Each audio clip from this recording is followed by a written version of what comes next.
Hi everyone, my name is Cassie Valencia, and the topic I will be discussing today is the association of BPA exposure and breast cancer. Before jumping into BPA, I want to discuss a little more about the endocrine system. The endocrine system is comprised of all the glands and organs shown, starting with the glands in the brain all the way down to the reproductive organs. These organs secrete hormones that regulate different body functions such as metabolism, bone health, tissue function, sexual reproduction, and stress. The endocrine system and body functions affected by the endocrine system can be altered by endocrine disrupting chemicals. Endocrine disrupting chemicals are chemicals that can cause the endocrine system to not function correctly, which can cause dysfunction throughout the body. This is done by interference of the hormones' production, transport, binding, and metabolism. So what does this have to do with BPA exactly? BPA, or bisphenol A, is a synthetic organic man-made chemical. It is an endocrine disrupting chemical with estrogenic properties. BPA is an industrial chemical used in polycarbonate plastics and epoxy resins. BPA is found commonly in drinking container plastics, epoxy resins used in the linings of food and drink cans, dental sealants, and receipts. BPA can be exposed through physical contact and oral consumption. Oral consumption is the most common form of BPA exposure due to foods and drinks being contaminated by containers made with BPA. BPA can be linked to many different health issues, including obesity, diabetes, cancer, early puberty, and reproductive health issues such as miscarriages and low sperm counts. Today, we will be focusing on BPA and its association to breast cancer. First, let's look at two key components, estrogen and estradiol. Estrogen is the hormone as a whole that is predominantly found in females, which regulates the female reproductive system, while estradiol is a type of estrogenic hormone.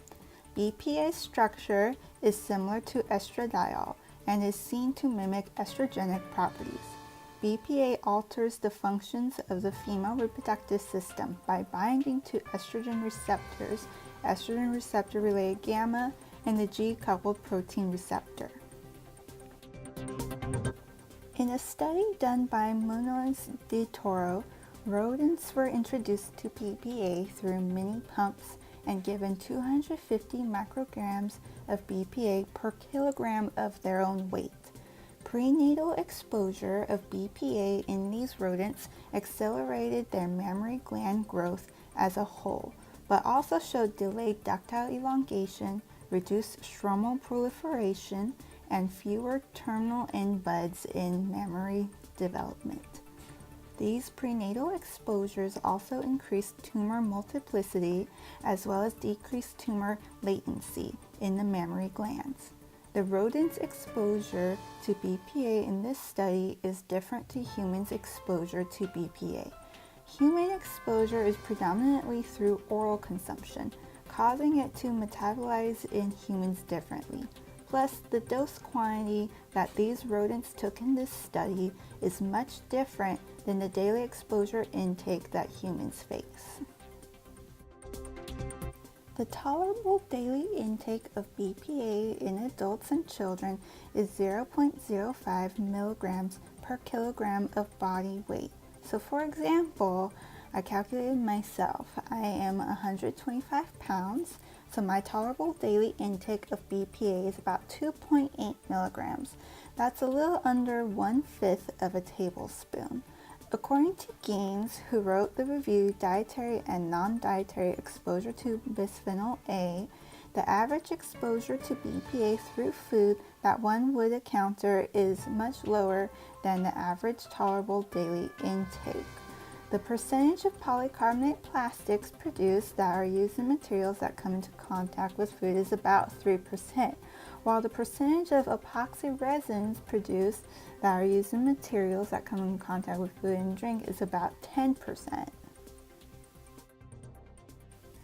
Due to there being a lack of human subject testing, it's difficult to state that BPA has causal effects to health conditions such as breast cancer.